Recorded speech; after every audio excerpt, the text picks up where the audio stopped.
Hello and welcome back to another episode of the Blue is the New White podcast. Today we talk with someone in the facilities world. Not the boots on the ground facilities, but the technology space surrounding facilities. Griffin Hamilton is one of the founders of FlowPath, a facilities-specific platform designed to deliver enterprise performance for small teams. Griffin has an incredibly relatable story. He grew up and followed the traditional path, got good grades, got a scholarship, went to college for environmental sciences, and got his degree. Problem was, he knew by his senior year that he was never actually going to use it. His first venture was hood cleaning, where he saw demand, learned a skill, and applied his entrepreneurial touch to turn it into an actual business, which he then sold 3 years later to solve a problem in facilities that he noticed while he served them. Listen in to hear Griffin's story of how he got where he never thought he would be, using the skilled trades as a stepping stone to get there. Don't forget to subscribe to this channel and on our website at blueisthenewwhite.com to receive all the latest updates. As always, this show's not monetized. We don't run ads. We rely strictly on word of mouth from our listeners to further the mission. So if you enjoy this episode, please do me a favor. Take a minute to rate it, review it, and share it. The future generations of tradespeople depend on it. They depend on you. So thank you again and enjoy this episode of Blue is the New White with Griffin Hamilton.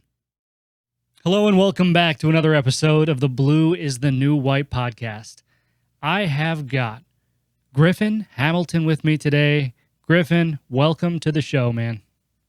How's it going? Thanks for having me today. No, thanks for joining us. I really appreciate it. I know you're a busy guy, and I appreciate you taking the time out of your schedule to talk to me, talk to our listeners. So for those who don't know who you are, why don't you go ahead and introduce yourself and kind of tell us a little bit about you. Where'd you grow up? Where do you come from? How'd you get to where you are today, Griffin? Yeah, certainly. So once again, my name is Griffin Hamilton. I am one of the founders of FlowPath, which is a facilities management software platform. I am from Tallahassee, Florida. Went to Florida State University, so I'll do a little go Noles there. After Florida State, went to Atlanta and have been up here ever since. Out of college, I ended up getting into a sales position. Didn't like working for corporate and launched my own company doing kitchen exhaust cleaning and sold that. Closed on 12/31 last year to Congratulations. Focus. Thank you. And yeah, I've been focusing fully on FlowPath ever since. That is awesome. All right, let's break it down a little bit, man. Tell me about your high school years. What were you like in high school? What did you enjoy? I'm gonna try to dissect what got you to college, and we'll talk about that a little bit. Yeah, great question. High school Griffin was very shy, very reserved. Just in the books, had my core group of friends that frankly I've known since kindergarten. Didn't do too much branching out, so very much focused on school. And in Florida, we've got a scholarship called Bright Futures, where if you meet the certain criteria, you get a full ride to a state university. And that was my main focus, was getting that full ride, and was hitting the books pretty hard, and ended up just naturally going to college, as I assumed was the natural course there. So was there any, when you were in high school, your particular high school, because I hear it both ways, right? Was there any awareness that was drawn toward the blue collar industries in your high school? Or, I mean, I know you were focused on the college path, and we'll get into why that is in a minute, but did you see anything going around you? Were there people coming in and talking about it? Were the teachers pushing it at all? No, it was very much the traditional, hit the books and go to college. That's just what everybody did. It wasn't a matter of here's the other options out there. It's just here are the other colleges that you could choose from. Okay. So, yeah. So is it fair to say that you didn't know much about the blue collar industries at that point, or did you have family in them or anything? My dad has had a million jobs out there. He's the type of guy that, every ounce of work ethic I've gotten is from him. And he is someone that if he's not happy or if he has an idea, he'll chase after it. And so he has had several different blue collar jobs. And I mean, like I said, he's the type of guy that is always working and has a project going on around the house. So from that standpoint, I realized that there was certainly jobs out there, but it wasn't really highlighted to me in high school. Like I said, it was just more of, here's their traditional route of just going to college, and here are your counselors to tell you what you need to do to get into the college you think you want to go to. Yeah, no, and I hear that narrative all too often. So anyway, let's fast forward a little bit. You hit the books hard. You got that scholarship, right? And you ended up going to college. What did you go to college for? Environmental science. Environmental. What does that mean, Griffin? It's a great question. So that was a new degree at Florida State. I think my class was the very first class, and from what it was then, it was just a very broad degree covering anything from biology to physics. And it was just more of being a generalist at the time, as opposed to specializing in one specific area. And I had no idea what I wanted to do. I changed degrees 3 or 4 times, or changed majors 3 or 4 times. And a buddy of mine that I'd known since kindergarten, a roommate of mine, he went with it. And I was like, you know what? I like the outdoors. I think I'll go with it too. So wait. So that's how you picked what you thought you were going to do the rest of your life, is that one of your friends was doing it and you were like, that sounds cool. I didn't want to be left out. Yeah. Man, that's cool. And do you think that's typical for kids these days, and when they're in that environment and they're growing up? Because now that you say that, I think I remember back to my high school years, and that was a common question. Like, hey, what are you going to major in? Hey, what are you going to, where are you going to go to school? Hey, what? So do you think that's common? Absolutely. And I have no idea why. And I mean, people don't even think that, oh, this is something that I'm going to be studying to begin my career. And it's not just what are we doing this weekend type decision. It is, in theory, here's what you're going to be doing for the rest of your life. And, it's funny that you're going to your friends of saying, hey, what do we want to do together? Like, you're going to get a job and a career together and continue to stay friends and colleagues and, live life together. That just, it's crazy to me that is a very common conversation people have together. Wow. Yeah, no, that's fascinating to me. So let me ask you this, up until that point, did you have any idea of what you might've wanted to do? What were your interests in high school when you were, kind of coming up into your 17, 18 years old, looking at colleges? What were you interested in? So big into the outdoors, played a lot of sports as well. Played baseball growing up quite a bit. So when I realized I was not going to be 6'2" and a professional athlete, I had to figure out a new career path. I came to that realization very quick too. I was like, dude, I was like 5'6" until I was a junior in high school, and then I shot right up to 5'7". So, I mean, I really, other than being in athletics, I didn't have, and that wasn't, I know I'm going to be a professional athlete by any means. There's just, I'm focused on here and now and passing this test and, what sports are we playing this weekend? And so I hadn't really put too much thought into it. I wasn't one of the kids that knew I wanted to be a doctor or lawyer or, police officer, whatever it is that you have, that dream job. So I really couldn't tell you what, where my mind was at, other than I need to pass this test. Wow. Okay. Wow. So let's keep going then. So you went to school for environmental science on a scholarship. So luckily, while you were figuring this out and figuring out what you did want to do the rest of your life, you didn't have to, you weren't digging yourself a hole of debt, right? Which is what happens all too often. We dig ourselves a pool of debt in college because we think we have to go because that's what everybody tells us we should do. And then, we get out, we don't know what the hell it was we just did. Yeah. So you didn't have that problem, which is great. So let's go like just after college then. What did you do? How did you graduated, you got your degree, and then what? Yeah. So I realized probably my senior year, getting into my senior year of college, I didn't want to do anything with my degree, and I didn't want to be, a 5th and 6th year senior in college. I just want to get it over with. I'm done with school. This is my life. That's been my life up to this point, and I'm just done. So I just went through, finished up my senior year, and my final semester, I remember having these conversations when it was becoming real that I need to find a career. And someone brought up what staffing is and brought up how it was just a very good entry level position to, get an understanding of what the job search looks like, help people finding their careers, getting introduced to different industries. And really what my biggest takeaway was networking, the importance of networking. And I ended up applying to jobs in Atlanta.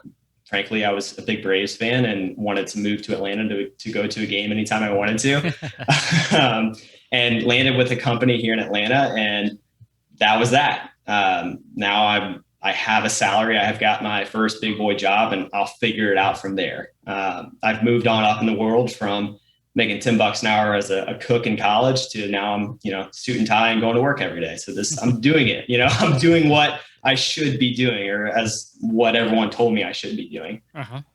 Yeah, absolutely. So how quickly did you really, cause I was listening to your story earlier and it sounds like you're quite the entrepreneur, had a couple companies.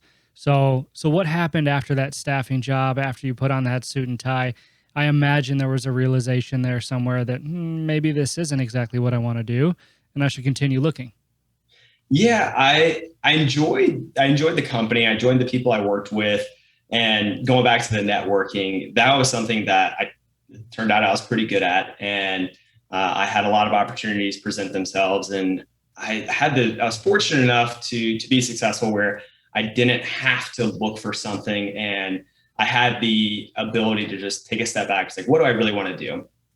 And randomly came across the industry of kitchen exhaust cleaning. And I remember looking into it and thinking, okay, I know I could sell, I know I could network, and I feel like I'm pretty handy. So I'm just going to give this a whirl and see if I could start a business from scratch and if I could do it on my own. And that to me just got me really excited. I get to control everything. Not that I'm a control freak, but it is more of a challenge of, I don't know what the hell I'm doing. And I need to figure it out. And I need to figure out what marketing is. I need to figure out accounting and finance, which I still haven't. But but I mean, it was just so challenging to start from something from scratch in an industry you have no idea what you're doing. And it was just one of those things where I wanted to prove to myself that I could do it, and just took the leap. That's awesome. Spoken like a true entrepreneur. And you know what? I mean, it's funny. I'm drawing all these similarities right now between you and I, and it is true, right? It's not that you're unhappy necessarily with your current situation. It's that you seek out that challenge, right? And you're constantly looking for a way to challenge yourself. And entrepreneurship is the ultimate challenge. It really is, and it's funny how that's kind of evolved these days too, where entrepreneurship is kind of on this pedestal. Everybody wants to be a founder. Everybody wants to be a CEO. Everybody wants to be an entrepreneur. And I think only about half of them, if that, understand what exactly that means. And it's not usually until after you do it that you truly understand what that means. It means that you have no life, really. I mean, at the end of the day, in order to get a company off the ground, I mean, you're working 14, 16, 18-hour days sometimes, right?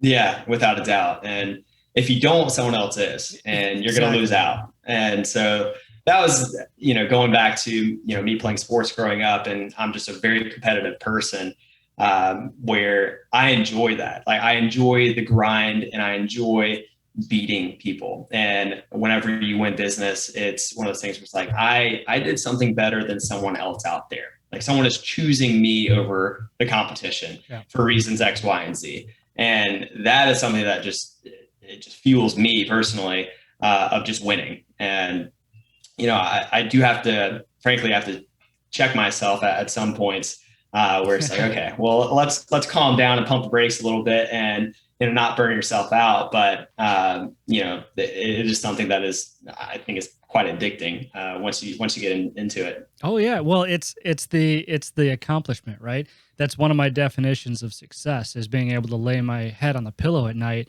and feeling like I accomplished something that day. And with entrepreneurship, that's almost always the case, because even when you misstep, it's, as long as you're learning from it, it's still an accomplishment, at least in my mind. And so that's what I get addicted to, is that sense of accomplishment. And then, looking past the days and looking back at the weeks and the months and the quarters and the years, and using that to gauge progress is something that is just, it's fascinating, right? Because you look back, and we'll get there in your story, but I imagine that plays right into, all right, reaching a point where I'm going to sell my business. But before we get to that, kitchen exhaust cleaning. All right, this is a skilled trade. I'm very familiar with kitchen exhaust cleaning, unfortunately. I know what's involved in it a lot of times, and the hours that it takes to your team has to work in order to facilitate that. So how did you land on kitchen exhaust cleaning, and what did the process look like while you were building it? Did you have a partner? Did you immediately bring on people to do this work? Did you do it at all yourself? What did that look like? Yeah, so someone introduced me to the industry, and it intrigued me, and I went door to door to different restaurants and just asked them what the process was like. What is your experience with your current provider? How much are you paying? And when you're not trying to sell something, people are really helpful. And hope everybody's taking notes out there, because there's a lot of truth to that. So during that process, just hearing just how poor of service people were receiving, it was really interesting to hear that. And all signs pointed to, okay, I could do the customer service. I know I could sell. Now let's just figure it out. So the need is there. And now it's just, okay, how do I actually do the work? And I'm the type of person where I don't believe in the management style of, the point and just tell people to do something without having the ability to do it yourself. Love that. And so I didn't feel comfortable building a team that I couldn't do the work myself. And on top of that, I didn't want everyone to quit and, me just be the only person not being able to do that. I want to be in control. I want to be able to do the work myself, need be. So I ended up getting a job, third shift, because you have to do this work when the restaurants are closed. I was making minimum wage, third shift, and middle of the night cleaning, learning how to do it, while during the day was studying to get certified. And so there's quite a bit of obviously long nights, but long days studying to get that certification. But after a few months of learning how to do the actual cleanings myself, figured, all right, I can do this. I just need to hire someone part-time, and ended up during the day cold calling and trying to grow the business and gain customers and clean myself at night. So that's amazing. I love this story already. So did you work for another company to learn this as you were kind of deciding that you were going to build your own? Is that how you got this experience? You worked for somebody else? I did. Oh, okay. That's fascinating. And I think that's a great way to do something. I'm trying to piece together this timeline in my head of what you just, told me. And so you established that there was a need for this first. Then you went and you got a job so you could learn how to do it. And then you got your certifications and studied during the day, because all this had to be done at night, which means sleep probably eluded you most of the time. Yep. All right, good. So then at what point did you make the transition to leave that company and start your own? How did that happen? So I got my certification, and as you can imagine, you're quite impatient when you're making minimum wage and you're working the hours that you're working. So the moment where I felt confident that I could do this on my own, that was the moment I took the leap and ended up just putting an ad out there to have part-time help. And it was about 3 months after I worked for them. So I had a good quarter of hands-on experience, and frankly, probably wasn't enough. But I was like, I would rather learn while I'm building my own business where I have this foundation and hire on people with experience where I could still learn from them, which that helps create such a great culture of, relying on, the people that you hire, right? Like building out that team where, you make yourself vulnerable and it's like, hey, I am not the expert here in this. I need your help. And although, yes, I am going to write the paychecks and, I'm paying the bills here, I need you. And this is going to be a type of partnership. And let me empower you to move up the chain. And, as a startup, you have unlimited growth potential. And so really having that type of relationship with employees was important as well. But yeah, it was about 3 months of working for someone else before I grew too impatient and made the leap. But that's amazing, and I want people to take note of that too, because we talk about the blue collar industries and the skilled trades, and a common perception out there is that I don't want to do that because I'm going to get dirty. I don't want to do that because it's hard. I don't want to do that because I don't want to clean toilets the rest of my life. I don't want to clean hoods the rest of my life. That sounds terrible, but it really is all about mindset. You have to begin with the end in mind, as they say, and I think it's amazing because in 3 months you accumulated enough knowledge where you were able to at least guide people, right? I mean, you were able to at least know what you were looking for, know what the job entails. Sure, you probably weren't the best hood cleaner that the world has ever seen, but you didn't have to be, because your intent the entire time was to bring on people that could be that, right? So now that's really fascinating. And, don't shoot me for pointing this out. All right. But I want everyone out there to understand as well. Had you not gotten a scholarship to college, right, in lieu of spending probably close to $100,000 over 4 years, after high school, you could have essentially worked for 3 months and done the same exact thing and been even further along without losing those 4 years. Not saying you lost those 4 years, just saying that there are some people that do, right? And then there's some people that see it that way. So I think that's really awesome, really fascinating. So let's keep moving. Let's keep moving. So how long did you own that business, and how many employees did you build it up to? So I ended up selling that New Year's Eve last year. So just a few months back. Started in 2017. So it was a good 3 years and change, 3.5 years, where built it up to 2 full-time trucks. Was in the process of building out a third crew as well. But with FlowPath coming up, and when we all got together in late 2019, that was just an opportunity that I was wanting to focus on there. But we had 6 employees, one account manager, a crew, a lead tech, and then 4 technicians. That's so awesome. All right, so that's great. And so essentially, these 2 companies, we haven't gotten into FlowPath yet, but they overlapped a little bit for about a year or so, and you just alluded to that's ultimately what led you to sell this business. If before we get into FlowPath, if that hadn't have come along, do you think that you would have sold the business, or do you think that you would have continued to grow it and then sold in the future? That's a great question. And I don't know if I could answer that because, in the moment, hood cleaning is a very difficult industry. Yes, it is. Yes, it is. And it is one of those things where, I mean, you said earlier where people don't want to get their hands dirty and, they want to clean toilets or, clean hoods for the remainder of their career.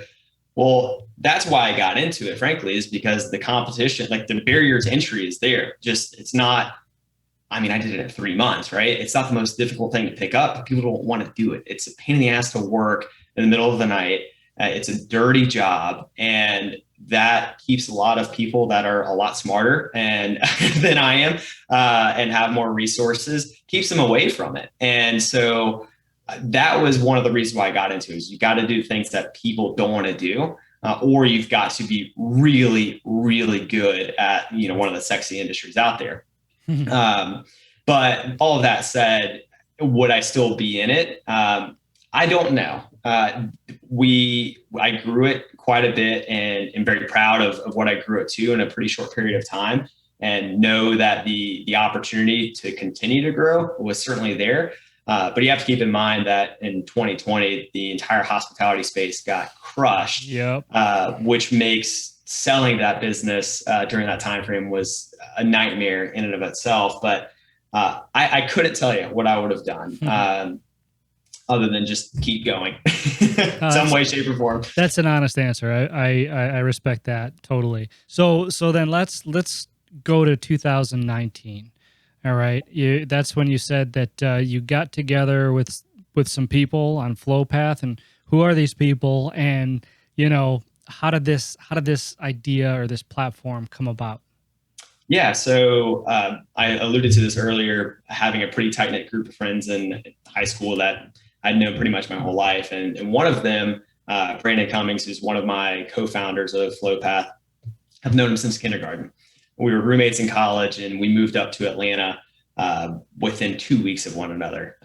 So he is. What'd you say his name was? Brandon Cummings. Brandon Cummings. That last name sounds familiar, although I think it's a pretty popular last name.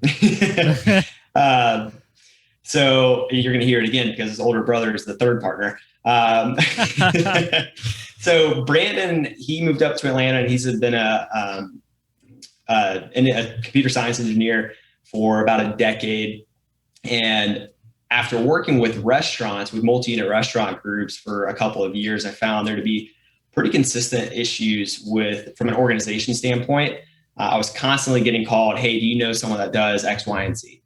And you hear that once, and it's like, okay, that's kind of odd. I don't do that, but here's someone I could find on Google. You hear that twice, you're starting to see a trend. You hear it 100 times over the course of a couple of years. There's a problem there. And I got together with Brandon and brought this up, that people were constantly asking me for advice to find vendors. They had no idea how much I was charging. They were calling me and asking how much I charged them. And I was like, how are you not tracking your finances? How do you not know when this service, which is mandated, how do you not know when it's due? And so all of these issues kept coming up, and I went to him and told him the problem. And I got breakfast with him and Alex, his older brother, who was running operations for a couple of tech startups here in Atlanta. And he was using different project management tools that he had a huge problem with using them, where they're really bulky, really meant for larger organizations and not very user-friendly. And so we kind of combined the two, where we saw it on the restaurant side, and from an operations standpoint, a lot of people weren't using technology like they should be to track this type of data and run more efficiently. And the tools that are out there were more, like I said earlier, built for larger enterprises. So we took the leap and saw the opportunity, and here we are. Wow, that's interesting. And when you say tools out there built for larger enterprises, you're talking about the service channels, Corrigos, these CMMS platforms that everybody in the industry knows. Exactly. Okay. All right. So how does your company, how does your platform FlowPath differ from something like that? Yeah, so we've kind of turned it upside down, where those platforms you alluded to, they're great platforms, great companies, largely successful. And they, from our experience and us using them, me as a vendor using some of those platforms, and then Alex having used them in previous companies, they're built for management. Then they're really built for people behind a desk, right? Where a majority of the time, people that are using a CMMS are out in the field. And we kept hearing over and over that they'd go do the work, complete the work orders, and then go back after the fact and then input all this data, and it would take 40 clicks to get something done. And we have flipped it and built it, instead of for the management and C-suite, we've built it with the end user in mind to make it very mobile friendly, user friendly, where you can out in the field complete and insert this data and complete the work orders. So you don't have to waste that time going back and doing data entry. And while also providing the C-suite with that reporting functionality that they need. But really the core value add that we're providing people is having a very simple tool that encourages technicians to use it, where they're not dreading having to go back, get in front of their laptop, input this data. So the data is input in real time. It is good data being input. And so it just leads to a more efficient process from start to finish. Wow, that's interesting. So this is for more of probably this either, I don't want to say the smaller organizations, because I imagine it can be like used by the maintenance teams, right? Yeah. So, and you're actually right, where it is the smaller organizations. Okay.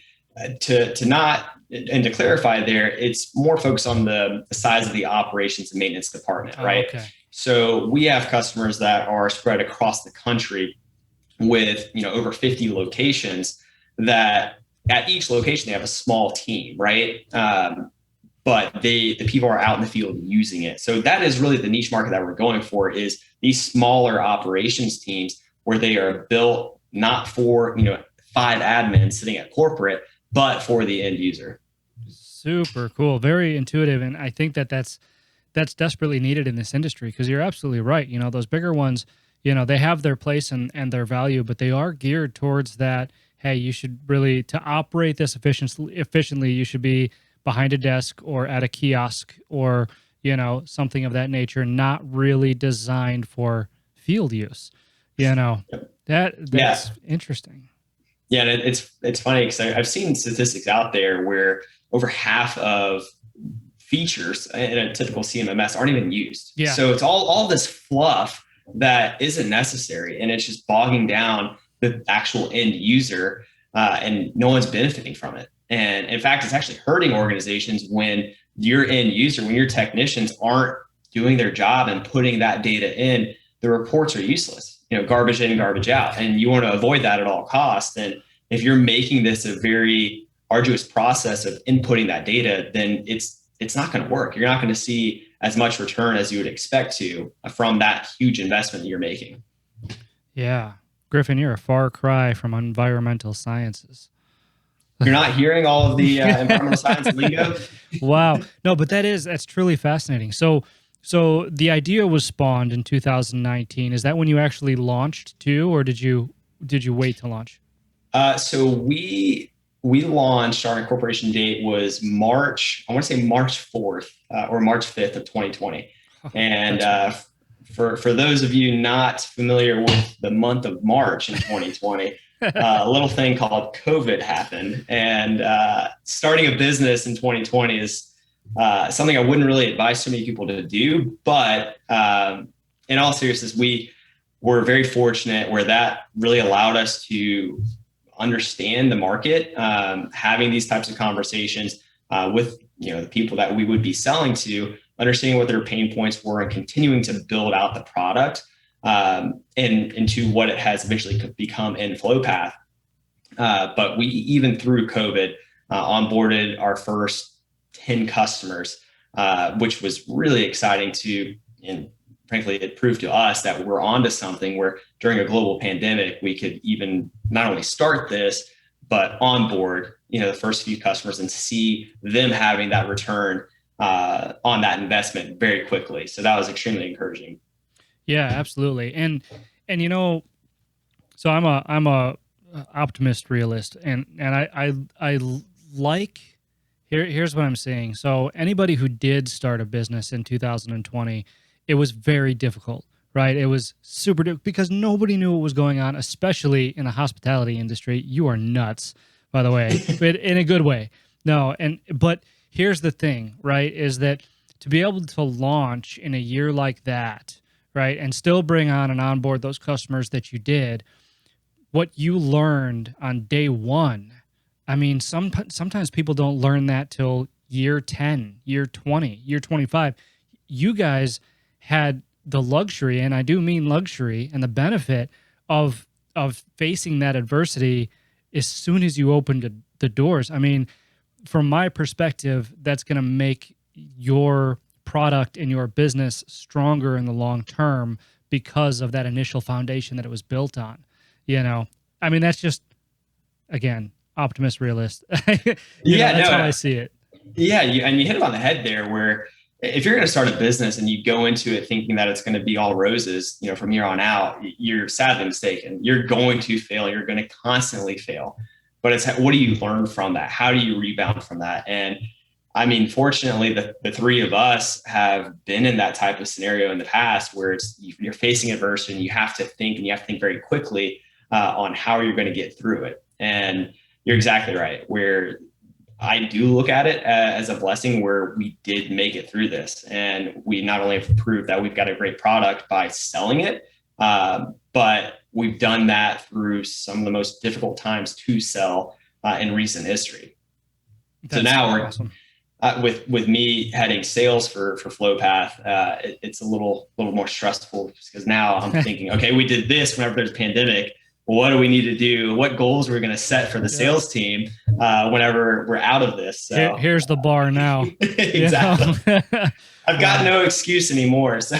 Wow, that's fantastic. So going back to kind of the operation of it real quick, I just have a question. So this is more for internal use, right? Not using external vendors and stuff like that. Is this more gear or is it both? So there's very rarely 100% internal facilities management or 100% outsourced, right? Right. Where if you do have an internal team, you'll have vendors that are specialists like roofers or electricians or HVAC techs that you rely on, right? So it really does cover the board. In fact, we have released a CRM functionality and project management is soon to come where we are working with the outsourced facilities management companies so they could have this data internally, share it with their customers, while also internally having that CRM functionality to stay on top of their customers. So it's really not, we are looking to cover the spectrum there. Okay. And is it focused on facility management for restaurants or all commercial facilities? Or it's across the board, industry agnostic, where we have multi-unit restaurant groups, we have hotels, corporate locations, bike sharing programs. It truly is across the board who's actually using FlowPath. Wow, that's amazing.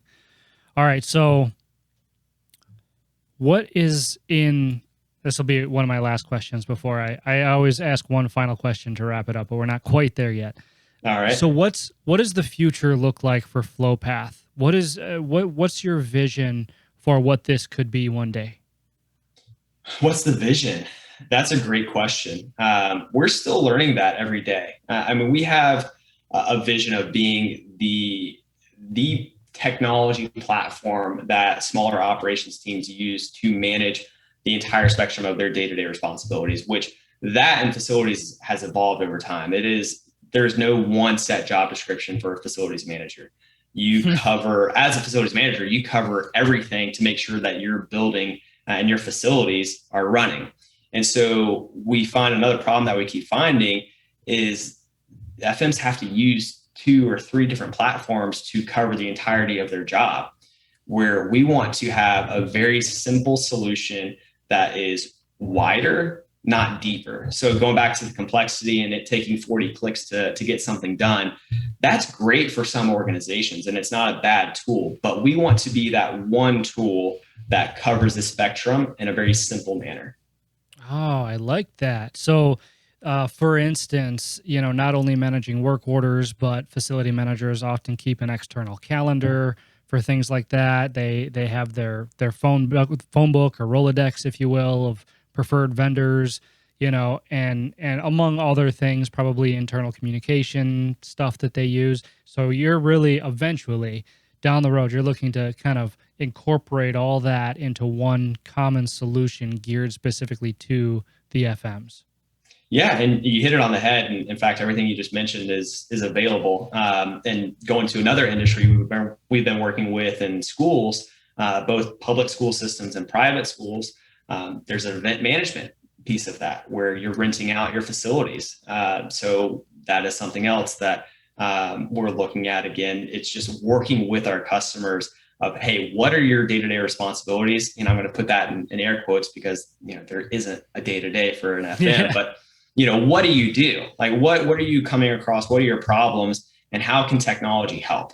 and how can we automate X, Y, and Z to make you run more efficiently and have more time available to get your facilities up and running as efficiently as possible. And at the end of the day, obviously hoping to save money there as well. Yeah. So that is something, like I said, where there is not this, here's the 10 features that we're going to have in 2 years. It's going to be, we're going to evolve with the industry. And that is something that I don't see changing anytime soon.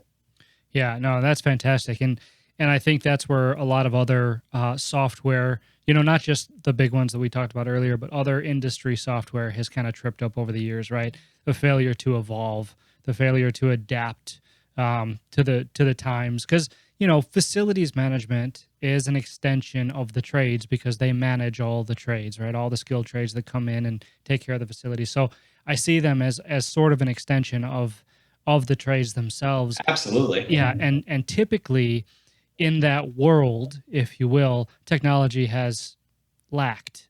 It's been delayed, against other industries, that have adopted it much quicker. And we don't have time to get into all the reasons for that, but it's true. And so I think that's a great premise. And Griffin, I have to ask, did you ever think that this is where your journey would lead? Wow, not at all. I think this is, I can't even tell you what my reaction would have been even 5 years ago if I would have told myself, hey, you're going to be in facilities management, you're going to start a software company in facilities management. Would have never in a million years thought that to be the case. But I mean, that's just one of those things you have to keep your eyes out for a problem. And if there isn't a solution or there's a need for a better solution, then, take the leap, jump for it. Absolutely. Love that. And you started a podcast revolving around facilities management as well, right? I did. That's awesome. That's the Modern Facilities Management Podcast. And if the name doesn't give it away, it's about facilities management. And that's been amazing to talk to people that are actual professionals in facilities management. And it's been interesting to see.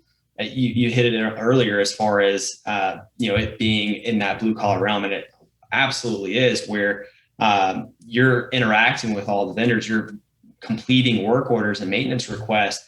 But beyond that, you're managing a budget, you're writing proposals.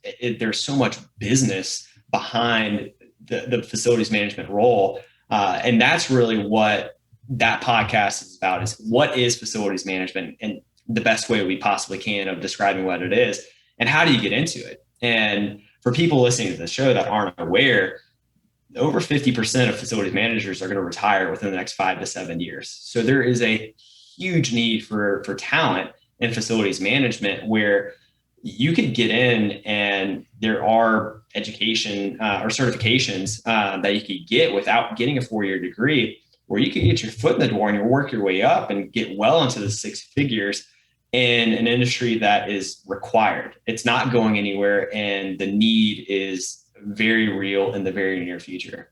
Yeah, absolutely. And thanks for interjecting that, because I often give statistics on, skilled trades themselves and not really the facility management aspect of it, but you are absolutely right, and that, what did you say, 50% of FM's retiring in the next how many years? 5 to 7 years. Wow, that's amazing. Yeah, so people should be looking at this really as an opportunity, because and not many people know this, but FMs are considered the superhero of the facility of the commercial facilities world, right? Even in operations and everything else. These people are absolutely amazing, putting out fires left and right, sometimes literally, and it's a fantastic fantastic profession, fantastic network of people. And really, we talked about accomplishments earlier. A facility manager is another way to feel accomplished at the end of every day. Yeah, absolutely. Yeah. So last question for you, Griffin. I alluded earlier to, one of my definitions of success. And so one of the things I talk about on the show is, instead of pushing somebody into what you define as success, we need to kind of let them define what their success is and push them towards that. So I'm wondering, Griffin, what is your definition of success? Whew. What is my definition of success? That is a great question. I mean, at the end of the day, it's, are you happy with what you do? Do you have purpose? Do you have a sense of purpose in what you do? And if you can say yes to both of those questions, you are extremely successful. And it's not about, the dollars or your paycheck coming in.